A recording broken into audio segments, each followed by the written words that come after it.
দর্শক, আরেকটি সুখবর। রিজার্ভে হাত না দিয়েই 2 মাসে দেনা পরিশোধ $1.5 বিলিয়ন। দর্শক, শেখ হাসিনার সময়ের শেষের দিকে মনে আছে আপনাদের, নাকি ভুলে গেছেন?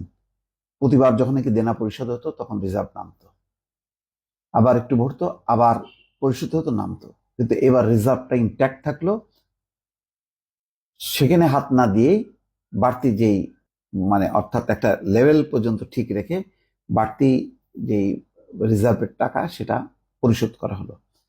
তেমনটাই খবর। এটা ইতিবাচক, অত্যন্ত ইতিবাচক যে আমাদের রিজার্ভটা অক্ষুণ্ণ থাকলো, বাড়তি টাকাটা সেটা দিয়ে দেনা পরিশোধ করা হলো।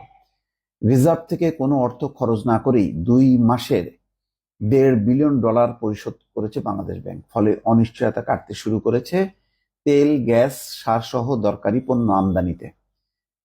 গভর্নর